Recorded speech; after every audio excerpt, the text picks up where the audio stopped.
All right. I'll begin by saying this before I forget, because I probably will forget before too much time passes, but I will not be here next week. Next Sunday, Brent's going to teach class for me, and Jared is going to preach. We canceled our trip, or we postponed our trip, because we got the flu in our house, so we had to cancel the kids' Christmas in Michigan. So we're going to take just a long weekend. We're going to go this coming weekend and travel to Michigan and do a quick turnaround and come back. We'll be back on Monday. The kids have off school Monday, so just letting you guys know that we'll be gone for that 1 week.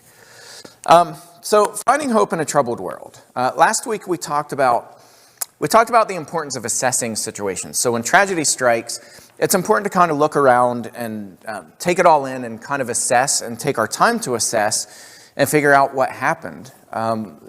Sometimes there are answers, sometimes there aren't clear answers, but at least it can give us an idea of what happened. And we talked about the NTSB and how they go in and they investigate accidents. They don't just say, well, accidents happen. They would never do that. And so it's perplexing to me that as Christians, we kind of take this strange stance where, really traumatic things happen and we tell people things like, well, just put your faith in God.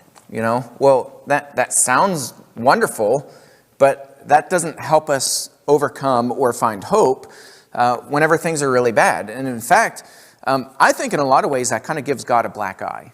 I think that sometimes we make God into a monster without doing that intentionally. I think sometimes we can be really well-intentioned, but when trouble strikes and we don't really have a good response as Christians, I think it kind of turns people off to God.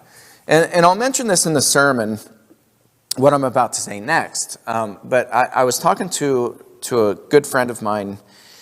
See, that was on Friday, and I'm not going to mention the name because it was a private conversation, and I'm not really here to put people in the spotlight. But this person is very influential nationally in the Christian church. There are tens of thousands of people who follow him.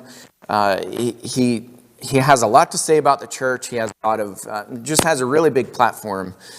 And so we were talking on the phone, and he said, we moved. My family moved a while ago, and he said, in over a year, we've not found a church yet. And he said, not only have we not found a church, and he said, but I almost feel guilty saying this.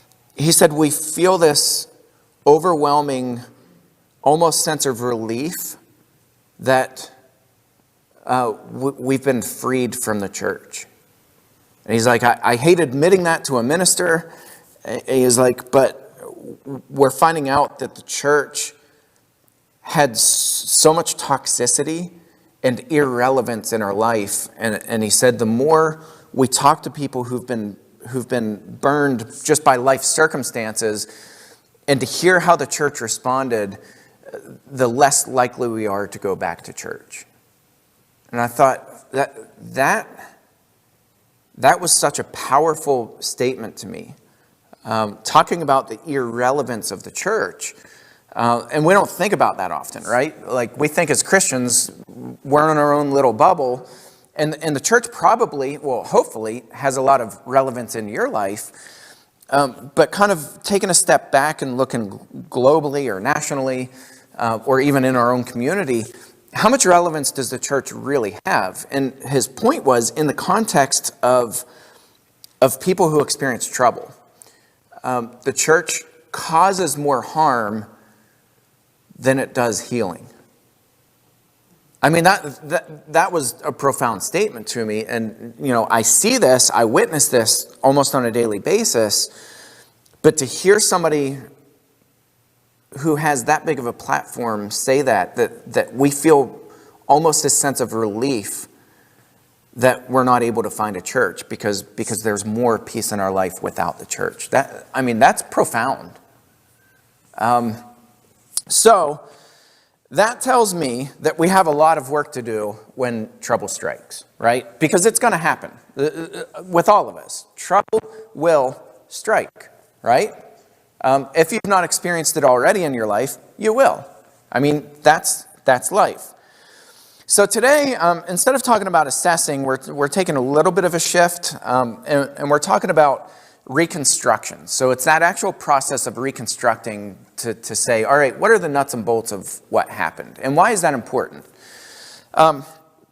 Here's a picture. Dave asked me if I meant to put this in the slide. He pulled this up and he's like, did you really mean to put this in? Yes, I did. So this is just totally a placeholder, just a picture of a minor accident. But have you guys heard of the reconstruction teams? They go and reconstruct accidents, not the NTSB, but like state police. They hire reconstruction teams, or they have people on the police department that are reconstructionists, and they go and they reconstruct an accident. Usually, or maybe always, I don't know. Whenever there's a death involved, they'll close off the highway and they'll do a reconstruction of that accident. Why is that important? Why do they reconstruct? Yeah, evidence. Why do they want to know how the accident happened? Why is that important? Whether it's a negligent driver, run a stop sign or something. Sure. Run a stoplight. What are other reasons? Why do we want to? Why go to that much expense and time and effort to reconstruct an accident? Why reconstruct it? Prevention. Yeah, prevention. Some of the same reasons we talked about last week. Closure for family. People want to know what happened. We as humans, we are hardwired to not have question marks hanging over our heads.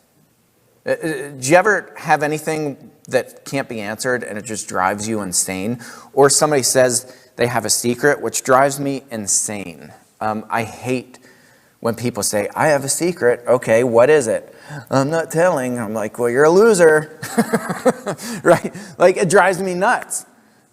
We are hardwired to have answers. When somebody dies or somebody goes missing, whatever it is, when we don't have answers, that will drive us more insane than knowing that somebody died unexpectedly and we know why.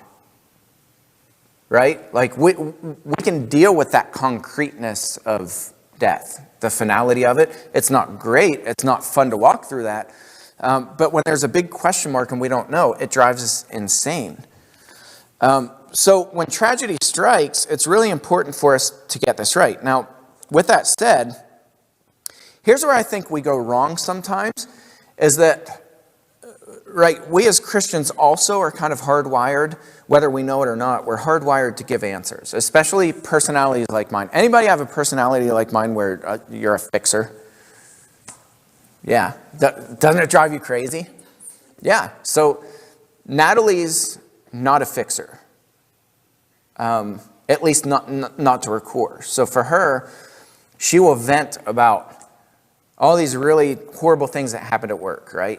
Like, she'll come home and she'll say, my goodness, like, this happened, this happened, this happened. And, maybe I feel like my self-confidence is slipping. I feel horrible about myself. I feel like I didn't respond. And so what's a fixer's response, right?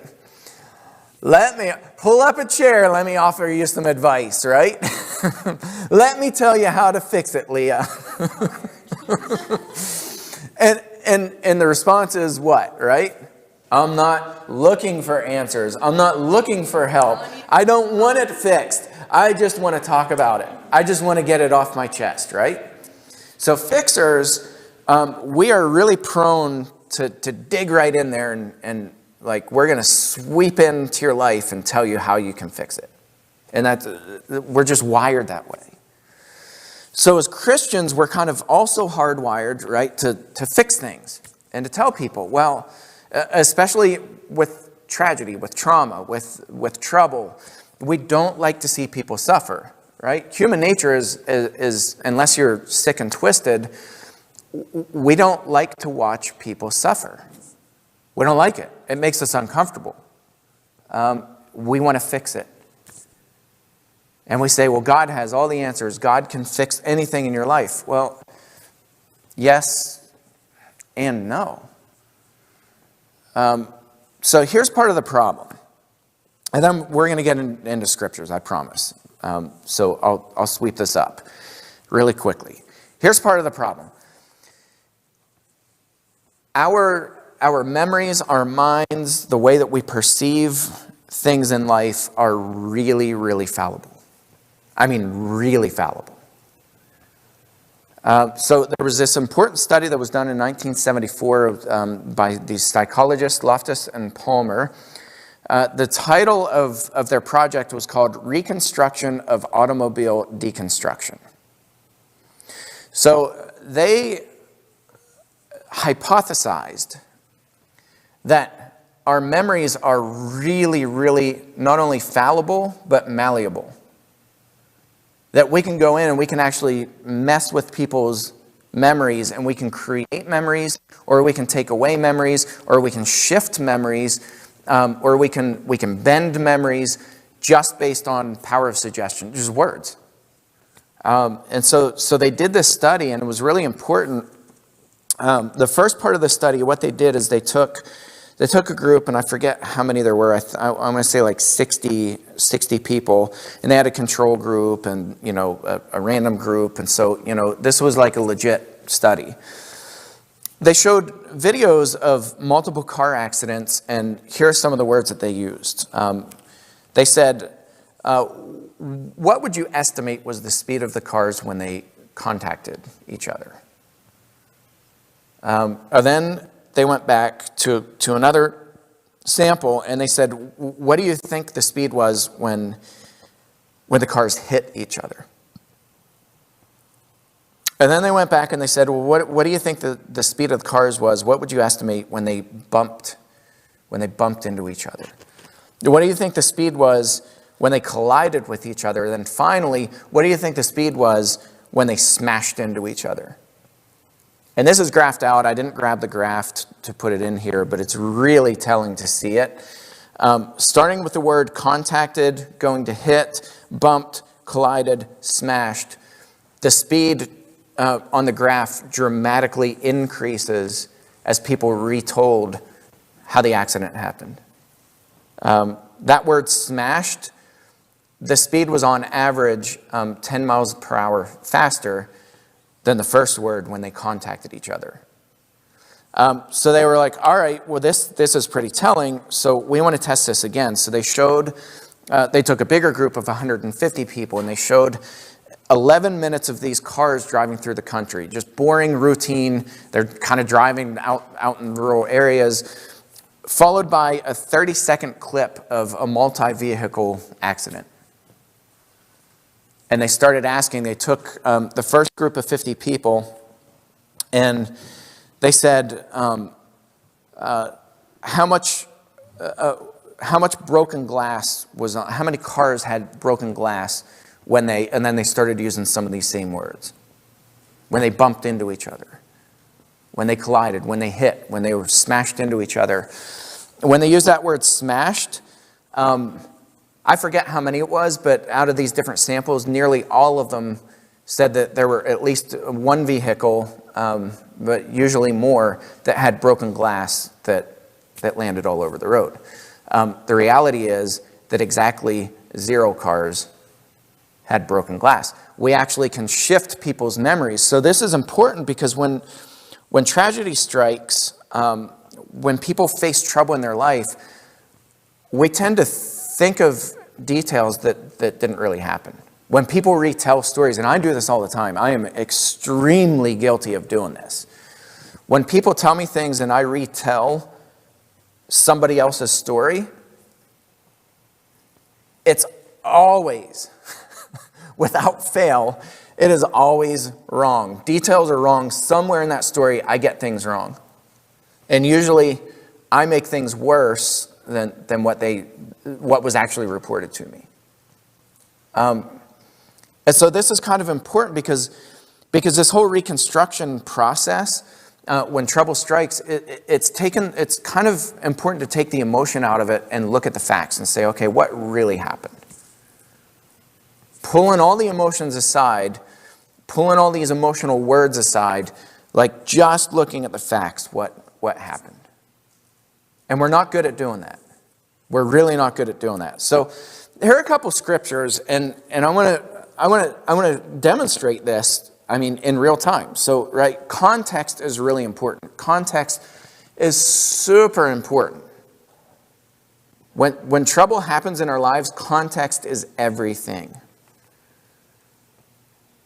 Isaiah chapter 9 and verse 10 says, "The bricks have fallen, but we will build with dressed stones.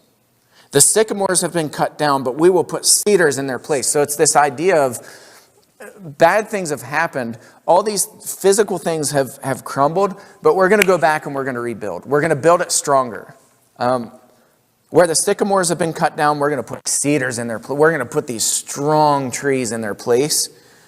We're going to build back better. Here's another scripture, Nehemiah chapter 2, verse 17. "Then I said to them, you see the trouble we're in." You see the trouble that we're in. "How Jerusalem lies in ruins with its gates burned. Come, let us build the wall of Jerusalem that we may no longer suffer derision." All right, let's compare those two completely out of context. Let's compare those two passages. Is it good to rebuild? Come on, fixer. Is it good to rebuild when things crumble? Right? Hurricanes hit. What do towns do? Do they relocate? Typically not. What do? They rebuild. A lot of times they rebuild stronger. It changes codes, right? Building codes change. Did you know that houses now are not constructed where doors open in? Why is that? You won't find a new house unless people they don't care about code. Dave, you're a builder. Why do doors swing out instead of swinging in now? What kind of door are you talking about? An entrance door into a home or a building. Doors no longer come in, they swing out. Home construction, I think we still swing in. They still swing in on home? Yeah. What about businesses? A lot of businesses? Businesses swing out. Yeah, why? So you can get out. Something can't, somebody can't fall inside the door and not be able to open the door to get out. Yeah, so obstruction, and there's another really big reason. Wind. Yeah, tornado, hurricanes. They've done a lot of studies, and you can find them on YouTube. It's actually pretty telling. They do like 100-mile-an-hour wind blowing right directly against the house. Doors that swing in always bust, and they'll pop right open. And when that happens, it's crazy, but you can actually watch the house because of the pressurization. This house will just crumble. As soon as that door pops open, within seconds that house is gone. It literally implodes on itself. Doors that open out, they do the same exact test, same house, same build. Everything is the same except that door, the structure of that door. And that thing can withstand 100-mile-an-hour wind for minutes and minutes before that door will not budge. So it's pretty fascinating, right? So rebuilding is a good thing, but here's the context between these two, right? Nehemiah, we know from Nehemiah that Nehemiah actually, they rebuilt Jerusalem, right? They started with the wall. They rebuilt the wall around Jerusalem, and then they started with the temple. They took the temple that had been obliterated, and they rebuilt the temple. And if you remember, the Babylonians came in, and they just annihilated Jerusalem. At first, the Assyrians came into the north, 722 BC, and then in 586 BC, the Babylonians came in and they took Jerusalem and they just annihilated the city. They literally smashed the city to pieces and then burned what was left. So we know that Nehemiah rebuilt. What happened in Isaiah? Was this in the context of rebuilding? Did they rebuild? Well, let's look at Isaiah chapter 9, and we're going to put this in the context. Isaiah chapter 9, starting in verse 8, we're going to back up 2 verses. "The Lord has sent a word against Jacob, and it will fall on Israel, and all the people will know it. That is this bad word that God sends against them. All the people will know it. Ephraim and the inhabitants of Samaria, who say in pride and in arrogance of heart, the bricks have fallen, but we will build with dressed stones. The sycamores have been cut down, but we will put cedars in the place. But the Lord raises the adversaries of Rezin against him and stirs up his enemies. The Syrians on the east and the Philistines on the west devour Israel with open mouth. For all this anger has not turned away, and his hand is stretched out still. Little different context, isn't it? Right? This context, they're saying the same thing that Nehemiah said. Same thing. Like, all this stuff has crumbled. We're going to go in. We're going to rebuild. What's the difference? And Nehemiah did rebuild. If we look at Nehemiah in context, chapter 2, Nehemiah is standing on the ground and he's saying, I put my faith in the Lord. We're going to rebuild this. And people started coming and opposing them. And they started shouting insults and threats against them. And Nehemiah's response is, let's stand firm. God is going to bless this. We will not be moved. We will not be shaken. We're going to stand on this ground and we're going to rebuild. And they did. So what's the difference? These guys did it in arrogance and pride and oppression. God hates oppression. Context is really, really important. God says, yeah, you say you're going to rebuild, but guess what? I'm surrounding you guys by all these people who are going to take you out. You have the Philistines, you have the Syrians, you have all these people who are going to come in, and they're just going to annihilate you. You can try to rebuild all you want. It ain't going to happen. My hand is against you. I'm angry. Look at what you've done. Look at what you're doing right now. And why is this important for people who face trouble today? What do we as Christians almost always do?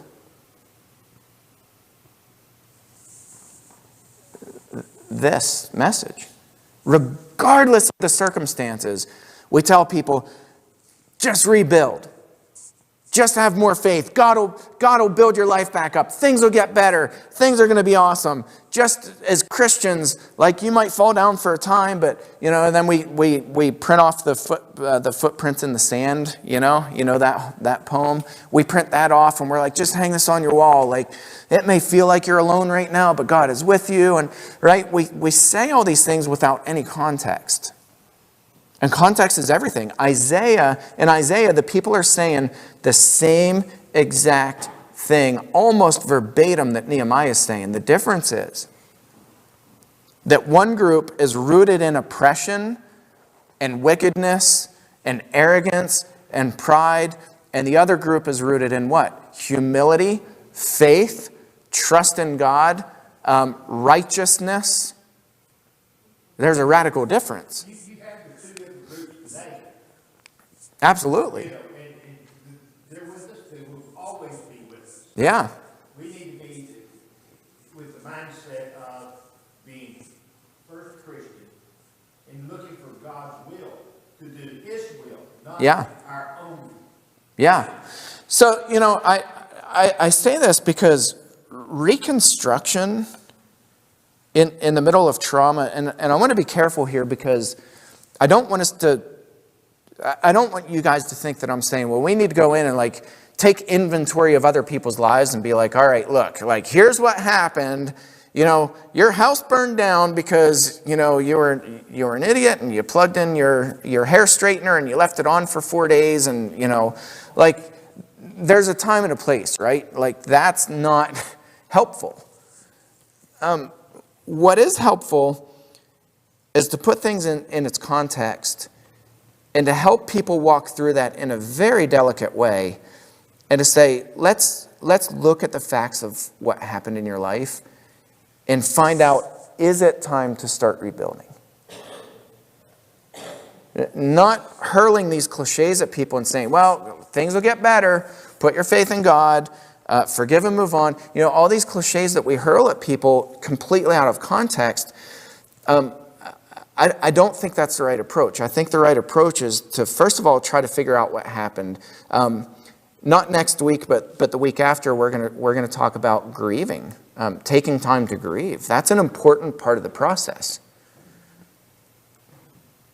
right? Not just trying to figure out what happened, but actually sitting in the mess with people and grieving. That's it.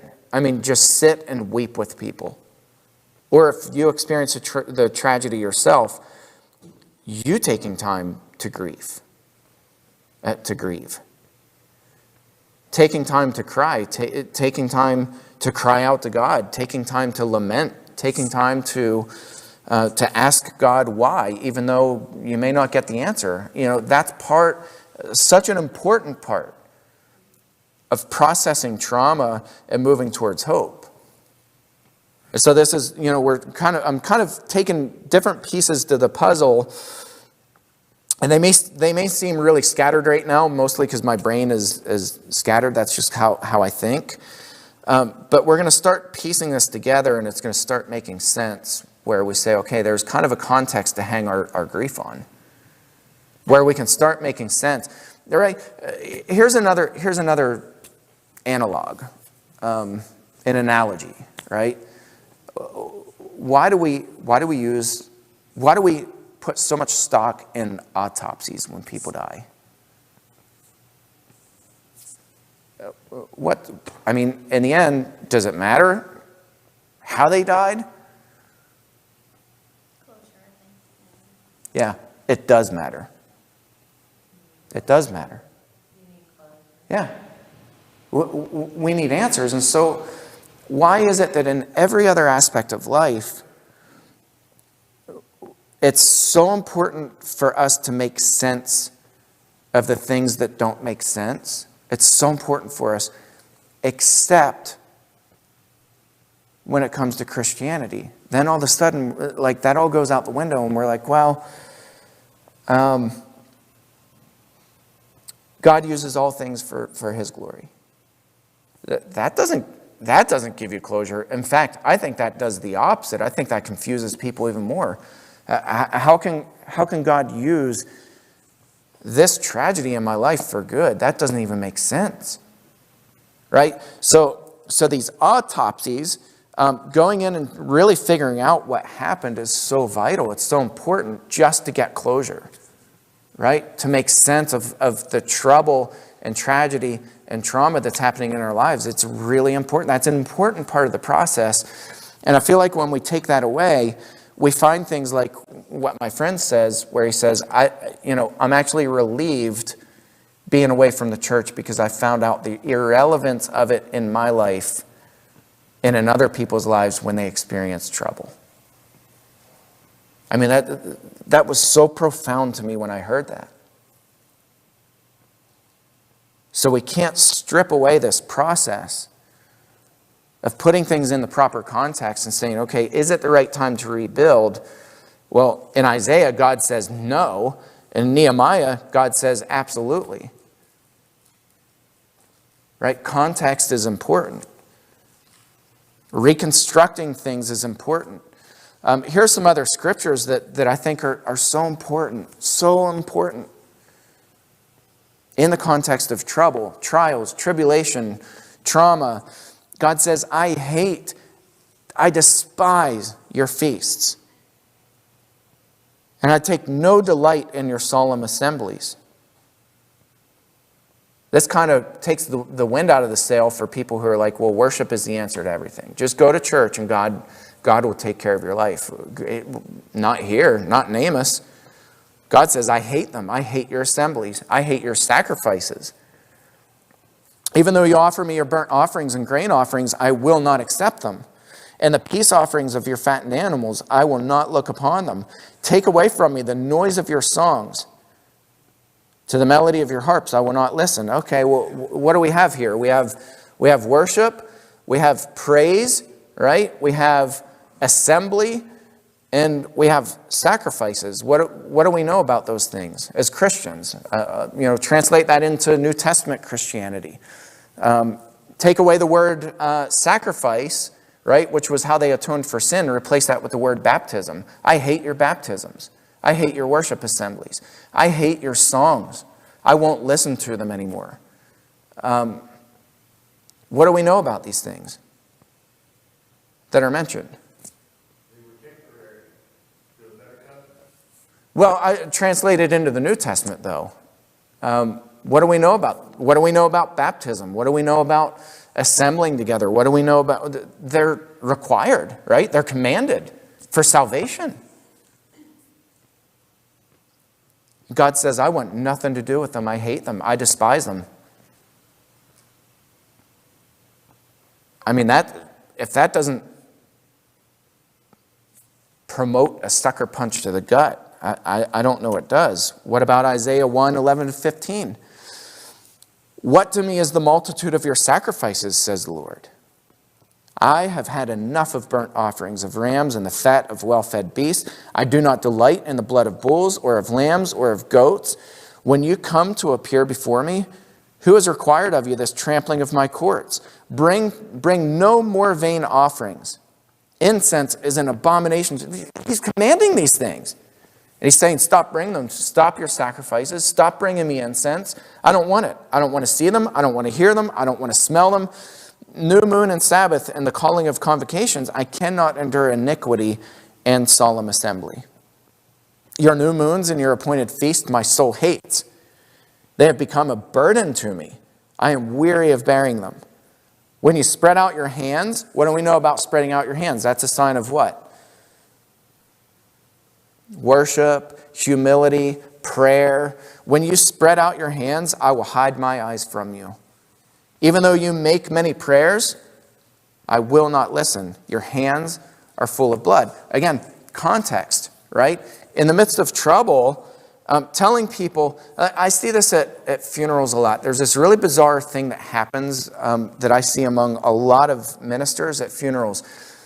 A lot of ministers will either preach people into heaven or they'll preach them into hell. I've seen some really bizarre stuff at funerals. And I'm like, all right, this person clearly never knew God, ever. Like, this person was one of the most insane, like, oppressive, awful people. Like, half the family didn't even show up to the funeral because they didn't like the guy. And you, like, march them right into the pearly gates of heaven where they're sitting beside Peter, welcoming people into heaven. I'm like, that's bizarre to me. And then the other side is, like, I've seen incredibly righteous people where ministers will use that as an opportunity to, like, scare people into being saved and being like, well, you know, they start naming, like, certain problems this person who died and can't even defend themselves had in their life.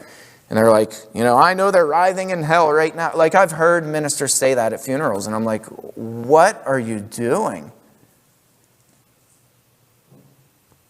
So, again, like, context is really, really important. When trouble strikes, like, don't rush to one side, or don't rush to say, well, you know, everything in your life is going to get better. Things are great. Things are wonderful. You know, just put your faith in God like Job did. And, you know, God waved the wand and all of a sudden Job is blessed tenfold, like, or 100-fold. God will bless you. That's not helpful.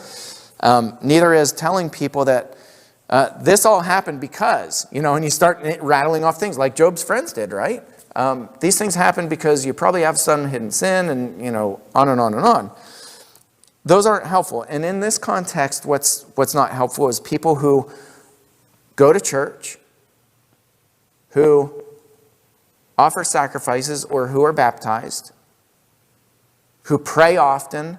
Those things aren't helpful if those people are oppressive monsters. It reminds me, it's the same thing that Jesus was saying to the Pharisees.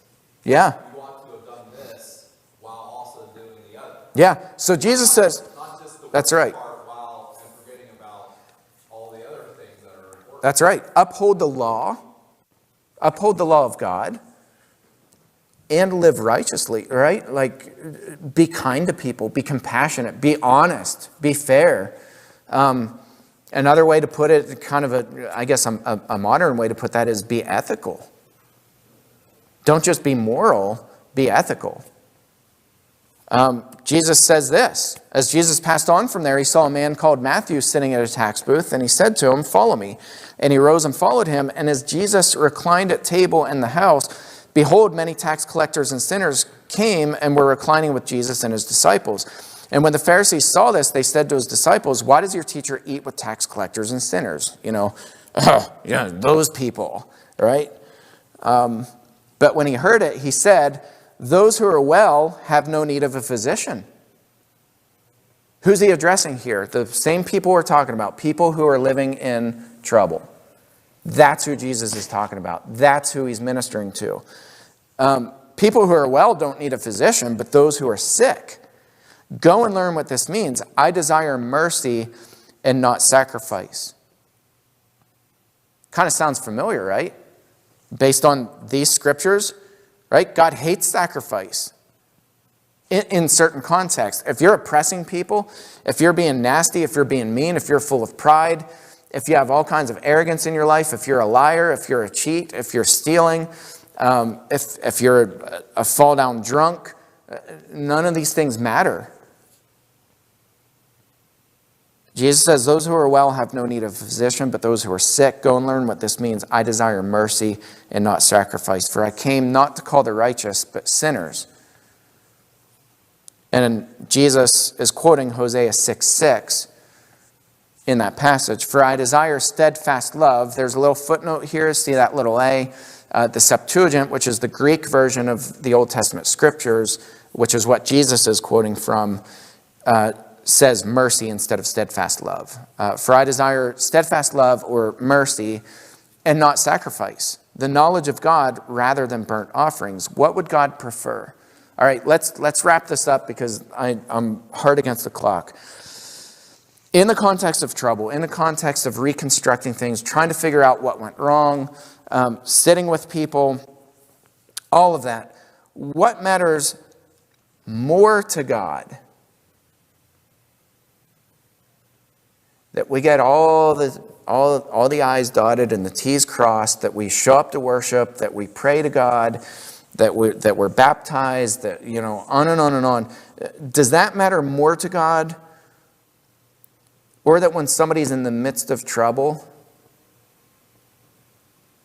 that we give our heart to God and we show those people compassion and kindness and mercy, God forbid grace, right? When people are really struggling, how does he weigh these? Which is more important? I think the indication is they're equal. They're equal? When you take it all in context and everything that goes apart, he's saying, obey me and... Which goes back to what you said, right? Yeah, don't neglect one part and do the other. Like, all of it's important, right? Obey the law and the prophets. And don't rip off your family members, right? Don't say Korban.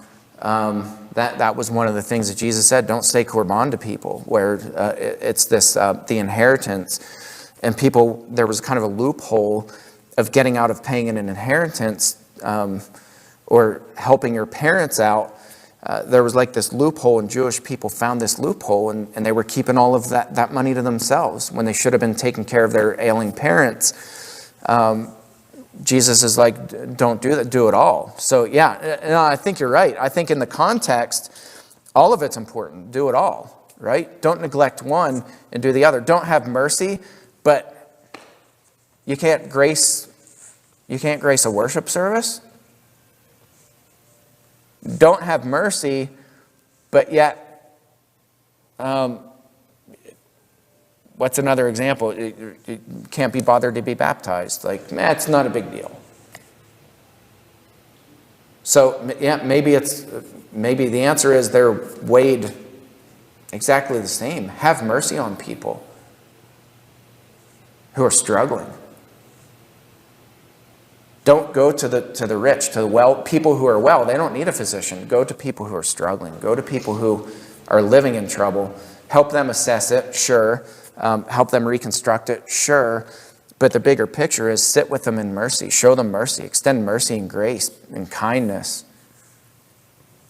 Don't cliche them into some shameful pit where they already feel bad about themselves and you're making them feel like crap because, Christians have all the answers.